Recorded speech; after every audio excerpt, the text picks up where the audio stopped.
Janet with Try It Like It Create It, and today I want to talk to you about quilling tools. And traditionally, a quilling tool is something like this. It has a very small slit at the top that you would put your paper into. Let's see if I can get it in here.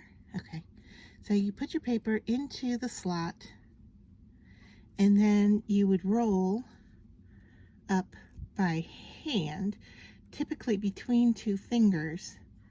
All right, but that's kind of hard for you to see here with me hiding it between my hands, or my fingers here. But you can see as I twirl, the disc gets larger and larger.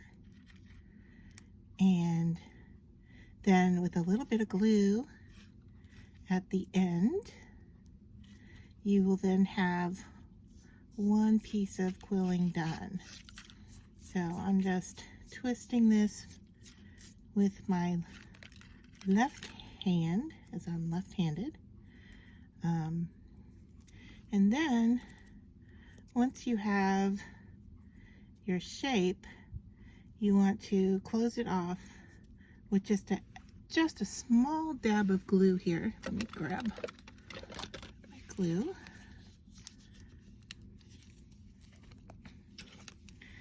All right, just ever so small little dab of glue on the end, and then your quilling piece is done.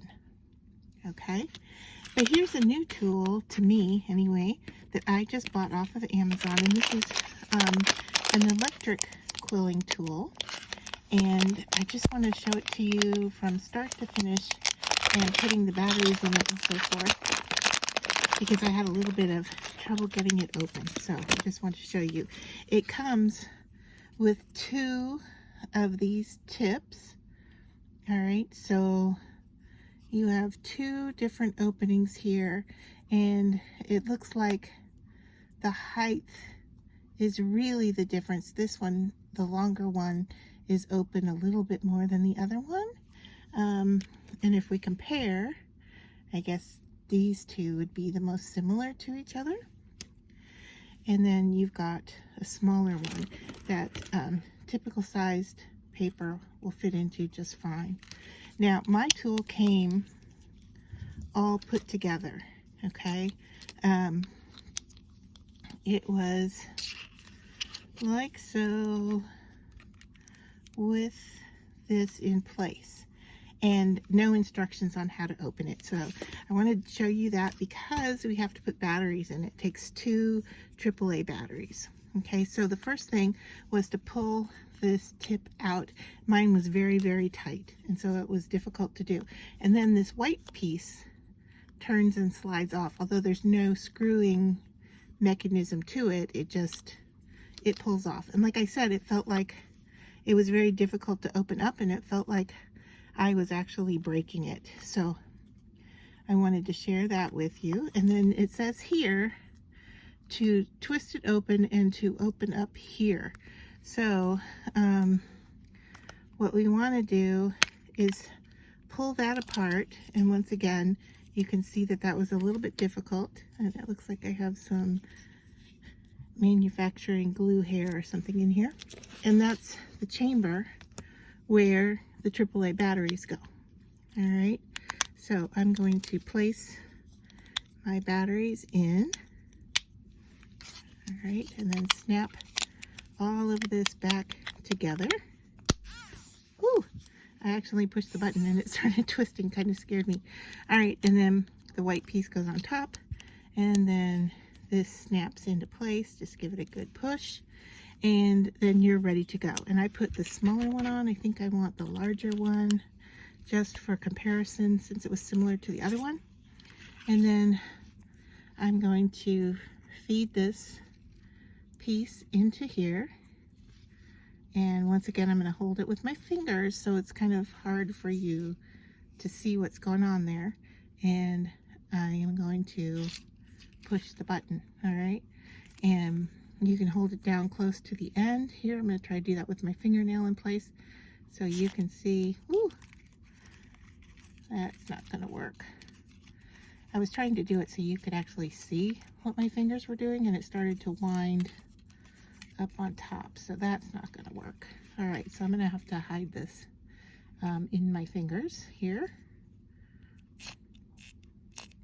And there, it's done. You can see how fast that went compared to doing it by hand. Same process. Little teeny bit of glue at the end. And this is going to make for a tight spiral. All right. And not sure where my other one rolled off to. Okay, so here is the one that I made with the electric tool. And here is the one that I made by wrapping it by hand. Now, what I'm seeing the difference here is that I am seeing this hole here is larger on the electric one, but the winding is much more consistent than the one by hand. Even if I flip them over, you're going to see a slight difference. This one I have to push flat because I haven't done that yet. All right, and push this one flat again. But even still, all right, so there's the two again. Oops, sorry about that.